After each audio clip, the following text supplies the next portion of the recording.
राष्ट्रवादी काँग्रेसच्या फुटीनंतर पारनेरचे आमदार निलेश लंकेंनी अजित पवारांसोबत जाण्याचा निर्णय घेतला होता। मात्र लंकेंचे आणि विखे पाटलांचे वाद तसंच शरद पवारांनी घातलेली गळ ही लंकेंच्या घरवापसीचं कारण ठरली आणि ते पुन्हा शरद पवारांकडे परतले। तसंच त्यांनी लोकसभेसाठी तुतारी देखील हाती घेतली। यानंतर लोकसभेचा निकाल लागला तेव्हा निलेश लंके हे जायंट किलर ठरले होते। त्यांनी बलाढ्य विखे पाटलांना आसमान दाखवलं होतं। आता विधानसभा निवडणुकीत निलेश लंकेंनी आपल्या रिक्त झालेल्या पारनेरच्या जागेवर पत्नी राणी लंकेंना निवडणुकीच्या मैदानात उतरवण्याची जोरदार तयारी सुरू केली आहे। मात्र सध्या स्थिती पाहिली तर राणी लंकेंसाठी पारनेरचं गणित हे अवघड ठरताना दिसतंय। तर ते कसं, चला तर मग पाहूया आजच्या व्हिडिओच्या माध्यमातून। नमस्कार, मी पूजा आणि आपण पाहतायत महाराष्ट्र भूमी। पारनेर विधानसभा मतदारसंघ हा शिवसेनेच्या विजय औटींचा बालेकिल्ला मानला जायचा। औटींनी 2004 ते 2019 पर्यंत या मतदारसंघात मोठ्या मताधिक्याने निवडून येत प्रतिनिधित्व केले। तसंच या दरम्यानच त्यांनी शिवसेना पारनेर तालुक्याच्या घराघरात पोहोचवली आहे। मात्र गेल्या विधानसभा निवडणुकीपूर्वी शिवसेनेला अंतर्गत गटबाजीचा फटका बसला आणि औटींचा पराभव झाला। म्हणजेच त्याचं झालं असं की निलेश लंके हे त्यावेळी पारनेर शिवसेनेचे तालुका प्रमुख होते। मात्र स्थानिक पातळीवर त्यांच्यात औटींमध्ये चांगलंच बिनसलेलं असायचं। कोणत्या ना कोणत्या कारणांवरून दोघांमधले वाद हे चव्हाट्यावर यायचे। अशातच 2018 साली विजय औटींनी पारनेरमध्ये उद्धव ठाकरेंची एक सभा आयोजित केली होती। मात्र या सभेचं निमंत्रण हे तालुका प्रमुख निलेश लंकेंना नसल्यामुळे त्यांनी आपल्या कार्यकर्त्यांसह सभास्थळ गाठलं आणि थेट उद्धव ठाकरेंसमोरच राडा घातल्यामुळे त्यांचं शिवसेनेतून निलंबन करण्यात आलं। पुढे त्यांच्यातले नेतृत्व गुण ओळखून अजित पवारांनी त्यांचा राष्ट्रवादीत प्रवेश करून घेतला आणि 2019च्या विधानसभा निवडणुकीत औटींविरोधात लंकेंना निवडणुकीच्या मैदानात उतरवलं। त्यावेळी निलेश लंकेंचं स्वच्छ व्यक्तिमत्व, गावरान बोलीतून लोकांना कनेक्ट करण्याची त्यांची कला, लोकांमध्ये जाऊन काम करण्याची त्यांची पद्धत आणि औटींबद्दल असलेली अँटी इन्कम्बन्सी या गोष्टींचा फायदा घेऊन ते विजयी झाले। पुढे राष्ट्रवादी काँग्रेसच्या फुटीनंतर निलेश लंके हे अजित पवारांसोबत गेले। मात्र विखे पाटलांसोबतचा वाद आणि लोकसभा लढवण्याची इच्छा त्यांना पुन्हा शरद पवारांकडे घेऊन आली। त्यानंतर शरद पवारांनी त्यांच्या हाती तुतारी देत त्यांना लोकसभेच्या मैदानात उतरवलं। तेव्हा अहमदनगर लोकसभा मतदारसंघात महायुतीसाठी अनुकूल वातावरण होतं।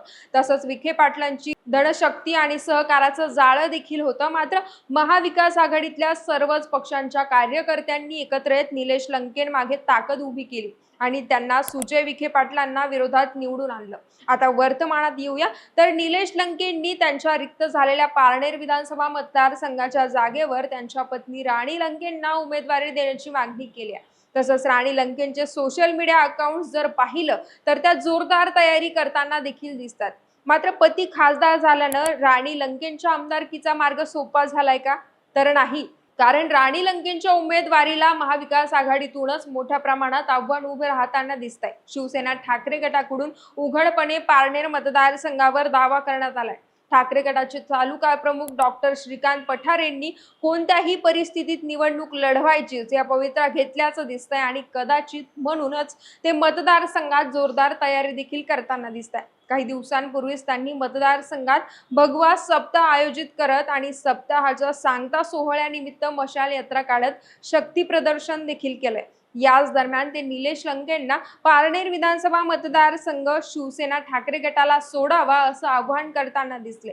शिवाय लोकसभा निवडणुकीदरम्यान महाविकास आघाडीतल्या वरिष्ठ नेत्यांनी लंके खासदार झाल्यावर पारनेरची जागा ठाकरे गटाला सोडण्याचा शब्द दिला होता असं देखील पठारेंनी सांगितलंय। आता त्यांची इतकी तयारी आणि मवियातल्या नेत्यांच्या शब्दानंतर देखील महाविकास आघाडीत पारनेरची जागा राष्ट्रवादी काँग्रेस शरदचंद्र पवार पक्षाला सुटली तर पठारे बंडखोरी करत अपक्ष अर्ज दाखल करण्याची शक्यता आहे आणि यदाकदाचित जर असं झालंच तर राणी लंके आणि श्रीकांत पठारेंमध्ये होणाऱ्या मतविभागणीमुळे महायुतीच्या उमेदवाराला विजयाचा मार्ग सोपा होईल असं दिसतंय।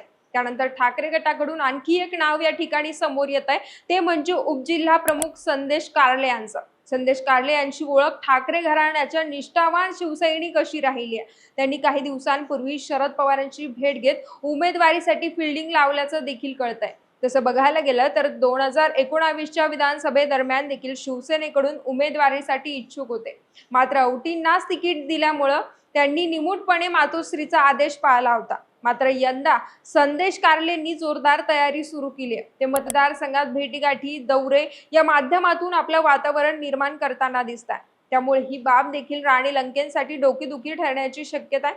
आता एक महत्त्वाचा मुद्दा, तर निलेश लंकेंनी लोकसभा निवडणुकीत डॉक्टर सुजय विखेंचा पराभव केल्यामुळे या पराभवाचा वचपा काढण्यासाठी विखे पाटील घराणं उत्सुक दिसतंय. त्याची प्रचिती म्हणजे पालकमंत्री राधाकृष्ण विखे पाटलांनी पारनेर तालुक्यात आपले दौरे वाढवत फिल्डिंग लावायला सुरुवात केली आहे. विखे पाटील हे महायुतीत पारनेरची जागा आपल्याकडे मागून घेणार असल्याचं कळतंय.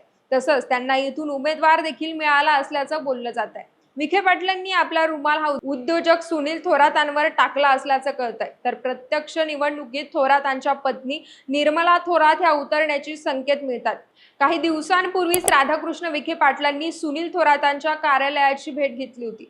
त्यानंतर निर्मला थोरातांचं नाव चर्चेत आलं होतं. आता तसं बघायला झालं, सुनील थोरातांचं राजकारण देखील काही प्रमाणात निलेश लंकेंच्या राजकारणासारखंच दिसतंय. म्हणजे ते मोठ्या प्रमाणात सामाजिक उपक्रमात सक्रिय राहतात.